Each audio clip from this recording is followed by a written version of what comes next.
ये महापुरुषों की वाणी है। हम तुम्हें एक ऐसा मार्ग बताते हैं जिस मार्ग में चलने से बहुत जल्दी आप ईश्वर के समीप पहुंच जाओगे। वो नाम जप करते हुए किसी से और ईश्वर से भी कोई चाह ना रखना, बहुत जल्दी भगवत प्राप्ति हो जाएगी। हम तुम्हें एक ऐसा मार्ग बताते हैं जो चलने पर बहुत जल्दी भगवत साक्षात्कार करा देता है। किसी से भी और ईश्वर से भी कोई चाह ना रखो, बहुत जल्दी भगवत प्राप्ति हो जाएगी। नाम जप करते हुए कोई चाह ना रखो, बहुत जल्दी भगवत प्राप्ति हो जाएगी। और याद रखना, जो नाम जप करता है ईश्वर से कोई चाह नहीं रखता, तो ईश्वर उसकी ऐसे चिंता करता है जैसे छोटे बच्चे की मां चिंता करती है। किस समय उसको बाल भोग देना, किस समय उसको दुग्ध पान कराना, किस समय उसे स्नान कराना, ये मां की चिंता है, ना कि बालक की। जो ना किसी से चाहता है, ना ईश्वर से चाहता है, खूब नाम जप करता है, उसे बहुत जल्दी भगवत प्राप्ति हो जाती है। निष्प्रयोजन भाव स्वरूप उनका जीवन होता है जो भजनहीन होते हैं, बिल्कुल बेकार मरा जीवन। जिन हरि भगत हृदय नहीं आनी, जीवित सब समानते प्राणी। क्या मुर्दे का सा जीवन है। इतना कीमती जीवन, एक एक श्वास भगवान के भजन में लगानी चाहिए। व्यर्थ के जीवन में, व्यर्थ के खान पान, कई कई ऐसी बातें जिनकी याद आकर हृदय में आम हंसता है, ऐसे जीवन को नष्ट किया जा रहा है। भ्रमण में सब दृश्य देखे हैं। गंगा का किनारा पावन तपस्वियों के लिए भी और राक्षसों के लिए भी है। जो पावन स्थान तप के लिए है, वही राक्षसों के दंड कारण में तपस्वी भी तपस्या करते थे, राक्षस भी रहते थे। दोनों का ये व्यर्थ जीवन, निरर्थक जीवन, जो अपनी वासनाओं की पूर्ति के लिए दूसरे जीवों को तड़पा तड़पा के, फिर काल उनको तड़पा तड़पा के मारता है, सांस लेने का अवसर नहीं देता। इसलिए निष्प्रयोजन भार स्वरूप मानव जीवन मत जियो, कीमती जीवन है। जिनका भोजन पवित्र है, उनके विचार पवित्र हैं, वही एकांत में ईश्वर अर्पण बुद्धि से अपने समय को व्यतीत करते हैं। कार्य करते हुए एकांतिक अर्थात अंदर चिंतन चल रहा है, ईश्वर अर्पण। सात्विक भोजन भूख की अपेक्षा कम खाओगे तो भजन बहुत जोर का होगा। लौकिक प्रतिष्ठा बढ़ने लगे तो भगवान से प्रार्थना करो कि आपका स्मरण न छूटने पावे, लौकिक प्रतिष्ठा में महत्व न होने पावे। जानबूझकर सुख सुविधाओं का त्याग करके जितनी कम वस्तुओं का सेवन कर सको, कम पैसे वाली वस्तुओं का, उतना ही तुम्हारा ईश्वर के प्रति प्रेम बढ़ेगा। ईश्वर इच्छा को जानने वाला ही महात्मा होता है।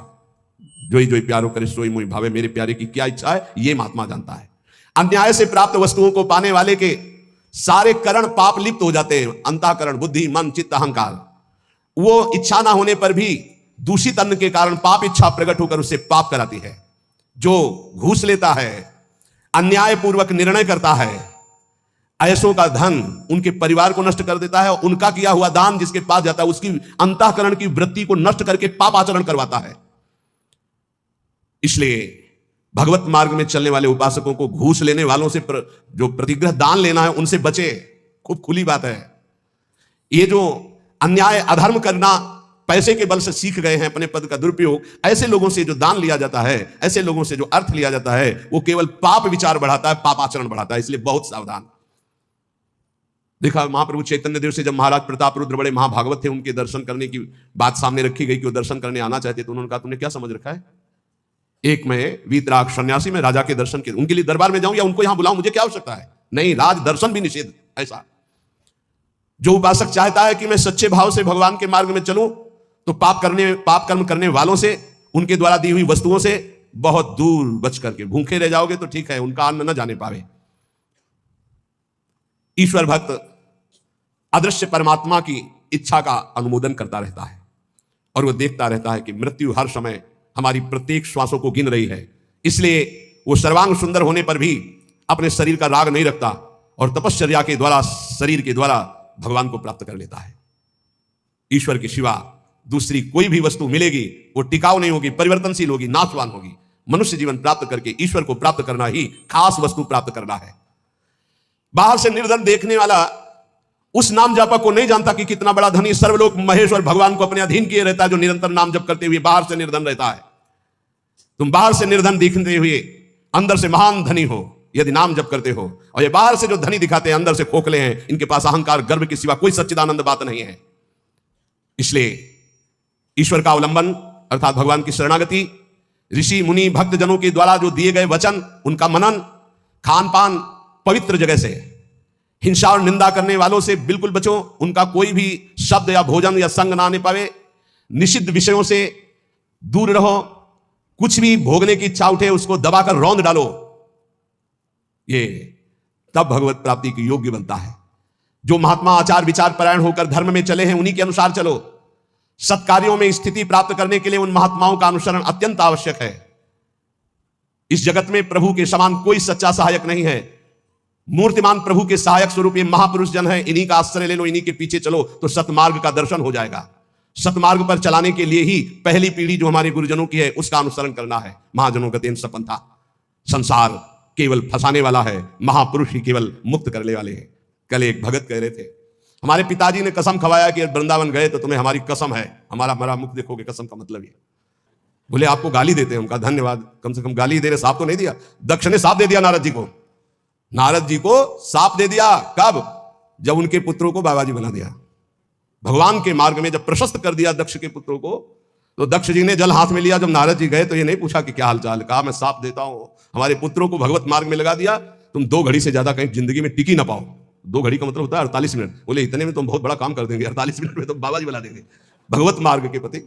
बोले आपके प्रवचन सुनकर हम माला जब करते हैं, बाणी पाठ करते हैं, थोड़ा तिलक लगा लेते हैं वृंदावन की, तो वो कहते हैं हमारे लड़के को बर्बाद कर दिया इस नाम लेके। तो बात सही है, जो अपनी श्वासों को व्यर्थ में बर्बाद करते हैं, शराब पीते हैं, मांस खाते हैं, व्यभिचार करते हैं, गंदे आचरण में चलते हैं, क्या कैसे माता पिता है इस बात के लिए राजी है कि मेरा बेटा नरक जाए?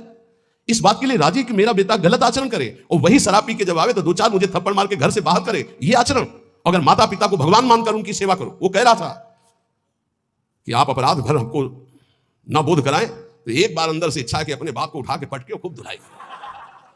तो हम कहा अगर हमें मित्र मानते हो तो एक शब्द भी कटु मत बोलना। गुरु मानते हो कि नहीं वो तो तुम जानो, दोस्ती के लिए तुम हाथ फैलाते हैं, हम हित मित्र हैं। अगर हमें मित्र मानते हो तो ऐसे माता पिता के रोज पैर छुओ, उनमें भगवान की भावना करो और मेहनत करो, लेबरी करके भी कमाओ और उनको खवाओ पियाओ, और वो जब हमारी निंदा करें तो कान में उंगली डाल लो और अपने सतमार्ग में चलो। बड़ा विचित्र समय है। जो माता पिता प्रथम गुरु कहे गए हैं, भगवान के मार्ग में चलाने वाले या सतमार्ग में चलाने वाले या संसार में कदम हमारे जो बढ़े, धन्य है वो मां जो अपने रक्त को दुग्ध बनाकर मुझे पान कराकर इतना बड़ा किया। धन्य है वो पिता जो मेहनत करके हमको पढ़ाया लिखाया। अब वो चाहे जितना कड़वा बोले, हम उसे भगवान की तरह पूजेंगे। सबको ये मानना चाहिए। उनकी वृद्धावस्था वो कुछ भी बोल सकते हैं, बड़े लोग हैं, हमें उनकी सेवा करनी और सतमार्ग में चलना है।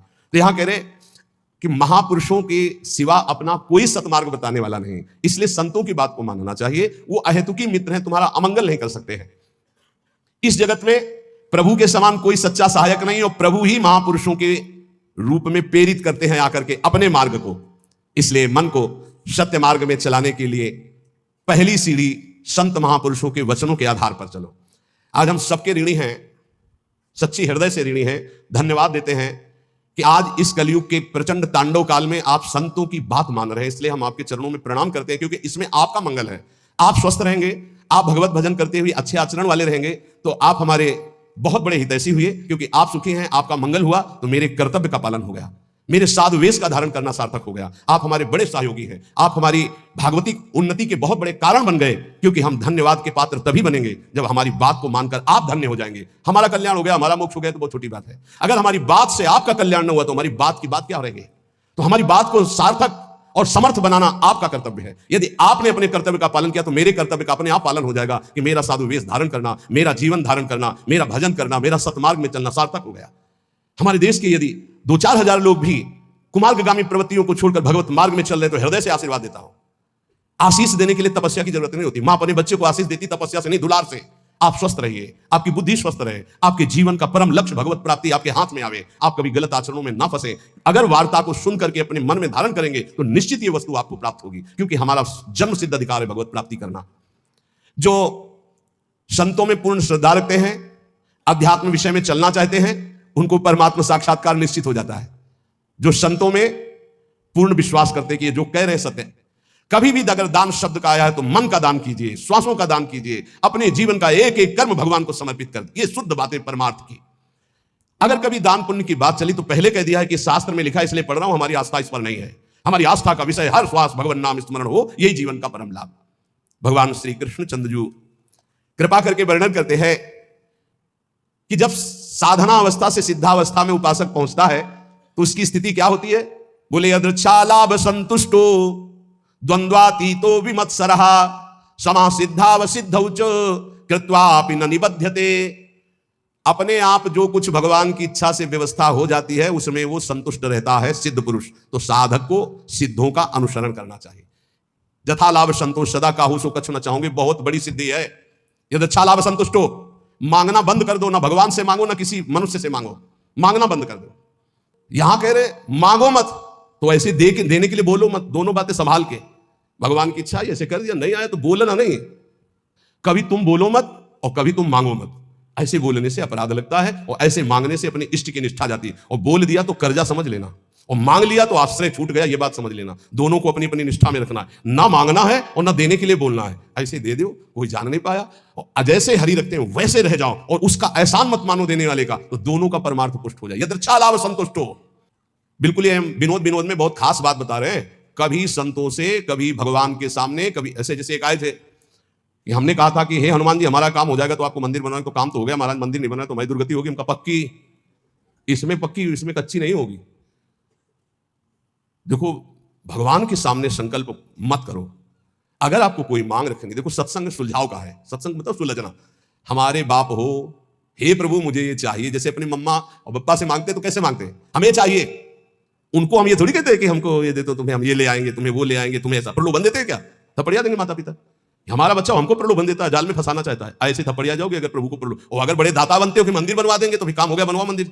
नहीं बनवाओगे तो फिर भगवान का जो विधान है वो आपको फिर परेशान करने लगे। कभी संकल्प मत करो, कभी भगवान के मंदिर में कुछ वादा मत करो, कभी संतों के पास कोई वादा मत करो। वादा करो तो फिर अक्षरशः पूरा करो, नहीं मत करो वादा, अपनी मांग रख दो। संत हैं पिता के समान है, प्रभु हैं परम पिता के समान है, हनुमान जी हैं हमारे गुरु भाई है, हमारे मित्र हैं, हमारे इष्ट के प्रेमी है। अम्मा तो अम्मा है जगदम्बा, उनसे क्या कहे, उनसे मांग लो। उनसे क्या कहें कि आपको चुनरी उड़ा देंगे, वो चुनरी की कमी है। अरे जिनके दूल्हा भगवान शंकर, उनकी चुनरी कमी, विश्वात्मा भगवान। अम्मा हो आप हमें दे दो, हमारे मन में लालसा जगी। अब बेटे हो तो कुछ तुम्हें आवश्यक है तो आप भाव अपने अर्पित कर सकते हो मां के समान, लेकिन मांगना और वादा करना ये दो बातें नहीं। आज सत्संग में बात बैठा लो, ना भगवान के सामने ना कभी संत के सामने कभी वादा मत करो कुछ देने का। तुम्हारे पास जो कुछ है वो गुरुदेव का इष्ट का है, क्या दोगे? अगर वादा करो तो उसे भूलो मत, निर्वाह करो। दूसरी बात, मांगो मत, वो सर्वज्ञ है, अपने आप पूरा करेंगे। यदृच्छा लाभ संतुष्ट हो, जैसे भगवान परिस्थिति दे रहे हैं उसमें संतुष्ट रहो। द्वंद्वातीतो विमत्सरा, किसी भी द्वंद का तुम्हारे ऊपर कोई प्रभाव ना पड़े। जैसे मान है, अपमान है, अनुकूलता है, प्रतिकूल। कल एक, अपने यहां तो बहुत बड़ी कृपा होती है, हर प्रकार के उदाहरण मिलते रहते। कल एक भगत जी ने कहा जब अनुकूलता रहती है तो हमें पातिव्रत धर्म भी याद रहता है, सब याद रहता है, जब प्रतिकूलता आती है तो सब भूल जाते हैं। इसको कोई भक्ति कहते हैं? अनुकूलता में तो सब जय हो बोलते हैं, जब प्रतिकूलता में जय हो बोलो तब तो तुम्हारी भक्ति रही। द्वंद्व आती तो अनुकूल प्रतिकूल, मान अपमान, लाभ हानि, दुख सुख में बराबर जिसका भाव रहता है वो सिद्ध महापुरुष होता है। साधक को बराबर भाव रखने की चेष्टा करनी चाहिए। विमत्सरा, किसी के प्रति ईर्ष्या मत रखो, ईर्ष्या बहुत हानिकारक है। ईर्ष्या में बहुत बड़े बड़ों का पतन होते देखा है। ईर्ष्या बहुत जल्दी नाश कर देती है, इसलिए ईर्ष्या दूसरे के प्रति होने का मतलब अपना नाश करना। समाज सिद्धाव सिद्ध हो, जो साधन में चल रहे हो, लाभ मिले ना मिले, आपका साधन सच्चिदानंद में, निराश होने की जरूरत नहीं है। बहुत ध्यान से सुनना, नहीं तो ये आने लगता है कि हमारा इतना समय हो गया भजन करते, कोई लाभ तो हमारे को मिला नहीं। देखो गुरु कृपा से कभी तुम्हें लाभ नहीं दिखाई देगा, गुरु कृपा से। और जब लाभ दिखाई देने लगे तो जान लेना अकृपा आ गई है। क्यों? अहंकार के बिना लाभ का अनुभव नहीं होता। जब अहंकार आता है तब लगता है मेरे में सद्गुण आ गया, और जब दैन्यता आती तो बड़े बड़े सिद्ध महापुरुषों को देखा, कभी उनको यह अनुभव नहीं होता मैं प्रेमी हूं, मैं भागवती हूं। जितने महापुरुषों की वाणी आप पढ़ के देख लीजिए, अहंकार रहित महापुरुष तो अपने को अधम, तुच्छ, नीच, मूढ़, कामी यही शब्द बोले अपने लिए। जब अपने में आ जाए कि मैं निष्कामी, मैं महात्मा, मैं सिद्ध, मैं तो जान लेना अहंकार जागृत हो गया है। और ये भगवान की कृपा से नहीं होता है, अकृपा से होता है। इसलिए समा सिद्धाव सिद्ध हुआ। चाहे ऐसी स्थिति दिखाई दे कि हमारे में कुछ लाभ आ गया है, या चाहे दिखाई दे कुछ लाभ नहीं आ गया है, ना फूलो ना भूलो, सम रहो। समा सिद्धाव सिद्ध हो जाए, दोनों में समान भाव रखो। चक्रत्वापि न निबध्यते, वो कभी इस माया में बंधता नहीं है। आगे भगवान कह रहे गत संगस्य मुक्तस्य ज्ञानावस्थित चेतसः यज्ञायाचरतः कर्म समग्रम प्रविलीयते। किसी के भी संग का कोई भी रंग ना चढ़ने पावे, उसे सिद्ध पुरुष कहते हैं। जित संग दोषा, चाहे वो घोर पापी हो, नीच हो, व्यभिचारी हो, दुराचारी हो, नाना प्रकार की भोग सामग्री, बहिर्मुख पुरुषों का कोई फर्क नहीं, वो अपने रंग में है। जो रही मुत्तम प्रकृति काकर शकत कुसंग, चंदन विष व्यापत नहीं लपटे रहत भुजंग। क्यों? क्योंकि वो परमात्मा भाव में स्थित है। गत संगस्य, मुक्तस्य है, वो मुक्त हो चुका है, इसलिए कोई भी संग उसके ऊपर प्रभावित नहीं है। मुक्त महापुरुष की पहचान होती है, कोई भी संग उसके ऊपर प्रभाव नहीं डाल सकता। काम का, क्रोध का, लोभ का, मोह का, मद का, मत्सर का कैसा भी संयोग आ जाए उसके ऊपर कोई प्रभाव नहीं। स्वात्मा रामम विषय मृत तृष्णाम भ्रमयति। मुक्त पुरुष कभी विषय मृत तृष्णा में भ्रमित नहीं होता।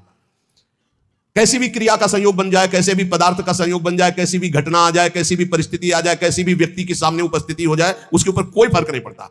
गत संघर्ष है, जो बांधने वाला है, जन्म मृत्यु का बंधन है, वो देहाभिमान है, वो उसका नष्ट हो चुका है। इसलिए किसी भी तरह का कोई भी विकार उसके अंदर हावी होता ही नहीं है। इसी स्थिति को कर्माणि श्रुति बोधितान नितराम कुर्वन्तु कुर्वन्तु मां गूढ़ा शरीर शास्त्रगादि विषयान गृह्णन्तु मुंचन्तु वा। वो भोग की सामग्री के बीच में भोग में दिखाई दे रहा है, लेकिन वो भोग में नहीं है। वो कर्म करते हुए भी कर्म से रहित है। वो देखते हुए भी देखता नहीं, सुनते हुए भी सुनता नहीं, बोलते हुए भी बोलता नहीं, खाते हुए भी नहीं खाता है, क्योंकि वो मुक्त महापुरुष है, दयाभिमान रहित है। लोक संग्रहार्थ उसके धर्म कार्य हो रहे हैं, लेकिन उनका कोई फल नहीं है। वो असंग है। क्यों? बोले मुक्तस्य है, वो मुक्त पुरुष है। तो साधक को इसका अनुसरण करना है। किसी का प्रभाव हमारे ऊपर तब नहीं पड़ेगा जब हर समय हमारे अंदर भगवत चिंतन चलेगा। राधा राधा राधा राधा, अब कोई फंसा नहीं सकता। नाम जितना धीमे होता चला जाएगा उतना गाढ़ चिंतन विषयों को होने लगेगा। नाम छूटेगा, क्रिया बन जाएगी। 1 सेकंड लगता है अपहरण करने में बुद्धि को।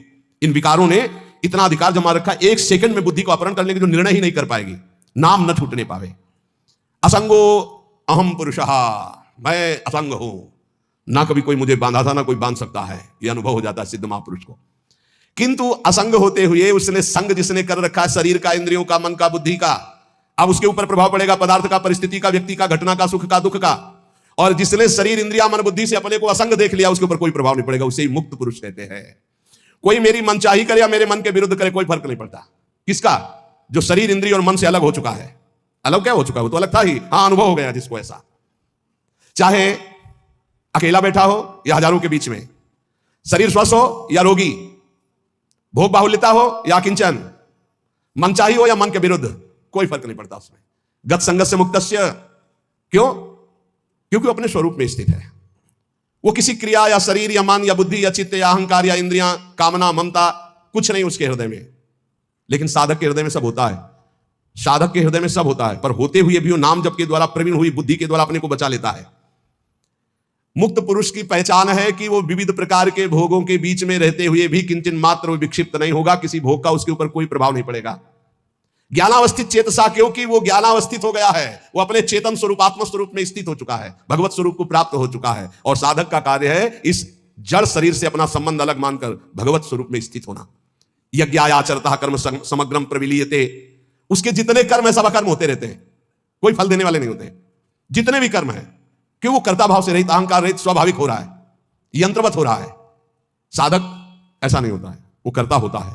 अब उसको क्या करना है कि वो ना फंसे, हर कर्म भगवान को अर्पित करना है। अगर भगवान को कर्म अर्पित कर दिए तो वो भी अकर्म हो गए, वो फल देने में समर्थ नहीं होते। आगे आएगा समझ में। ब्रह्मार्पणम ब्रह्म हविर ब्रह्माग्नौ ब्रह्मणाहुतम ब्रह्मैव तेन गंतव्यम ब्रह्म कर्म समाधिना। कर्ता, करण, कर्म, ये 3 हैं। कर्ता जो कर्म करने वाला है, करण जिनके द्वारा होता है, और जो होता है उसे कर्म कहते हैं। कर्ता, करण, कर्म, इन 3 के द्वारा बंधन प्राप्त हुआ है। न कर्ता रहा तो करण है, और कर्म हो रहा है तो फल उसका अकर्म है। जैसे इंजन बंद कर दे और ढलान में गाड़ी छोड़ दे तो न पेट्रोल का खर्चा होगा, वो अपने आप चलती चली जाएगी। इंजन बंद है, बस ऐसे समझ लो। स्वाभाविक प्रवाह कर्म का चल रहा है, कर्ता इंजन बंद है, कोई भी खर्चा नहीं है, कोई भी बंधन नहीं है, वो जीवन मुक्त महापुरुष।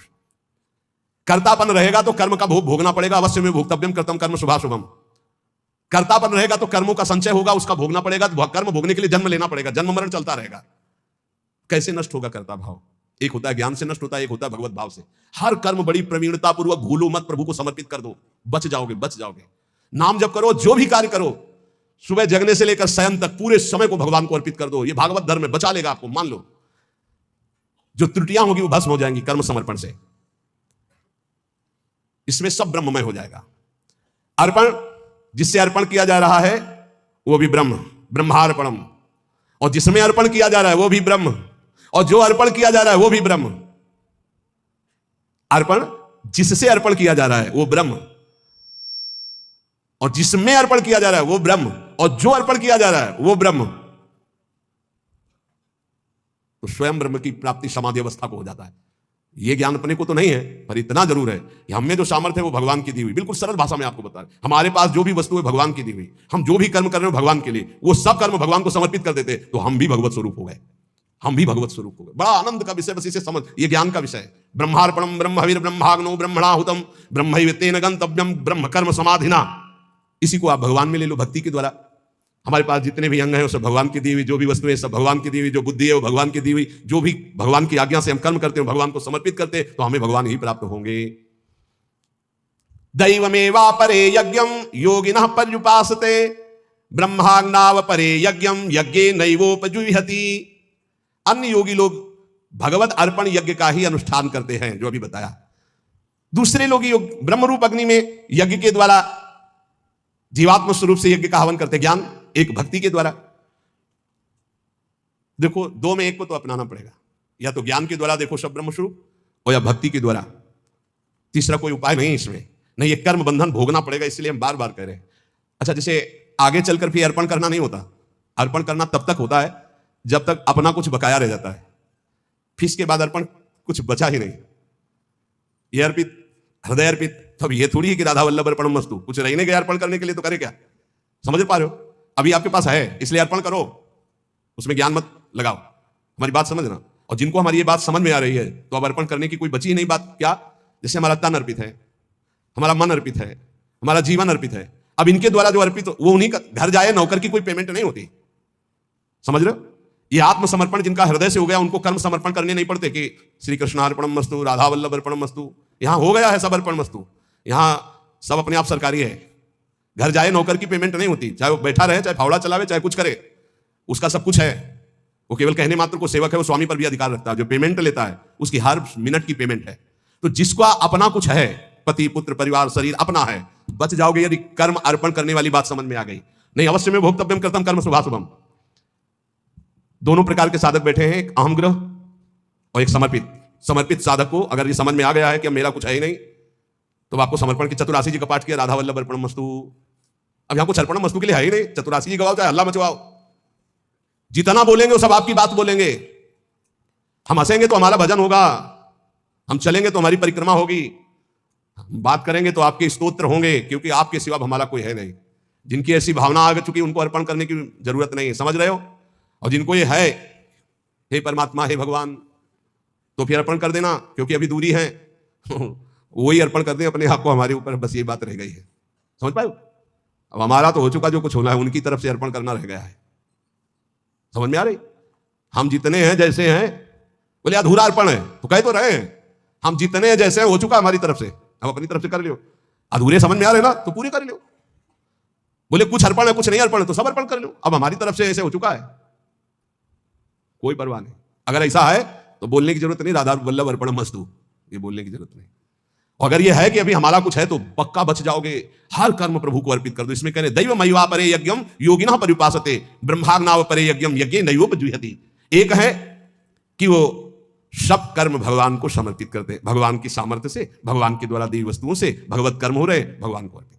एक है ब्रह्माग्नाव परे यज्ञम यज्ञे नैवोपजुह्यति, ज्ञान के द्वारा।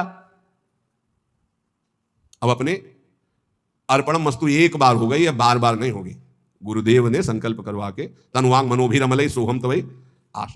अब जैसे कोई आपसे कहे कि अधूरा अर्पण है इसीलिए अनुभव में नहीं आ रहा है, तो आपसे हम सलाह ले रहे हैं क्या? अगर गुरु जी कह दे और श्री जी कह दे तो उनसे भी कहना है कि जानते हो ना अधूरा है, आप भी जानते हो ना अधूरा है, तो पूरा कर लो। हमारा जितना होना था हो गया, आप कर, हमारी तरफ से काम खत्म। देख लो अंदर से, बिल्कुल हम वो बात कहते हैं जो मुक्त होना है, श्री जी से मिल जाना है। अपने ऊपर रखोगे तो पूरी जिंदगी भर परेशान रहोगे, वो खेलते रहेंगे, तुम्हारी तरफ नहीं देखेंगे। जब जान लेंगे ना ये कि अभी हो गया इसका जितना होना था, तो वो अपना प्रोसेस शुरू कर देंगे। शुरू करो प्रोसेस, बिल्कुल तैयार। वही पूरा सूरा, हम जैसे भी हैं आपके हैं, वही हुआ पूरा सूरा, वही बलवान हो गया, वही पूरा हो गया। ऐसे ऐसे वही कर सकता है जिसने अपने तन वांग मनोभिरमलय सोहम तवै आश्रिता। हम आपके आश्रित हैं, अब आप पूर्णता अपनी तरफ से कर लीजिए। हमारी पूरी जिम्मेवारी उनके हाथ है। हमारी को मतलब समझ रहे हो? जो पूर्ण रूप से ऐसे जिनका कुछ है उनके लिए कह रहे हैं कि या तो दो मार्ग, या तो ज्ञान के द्वारा सब ब्रह्म है, और या तो भगवान को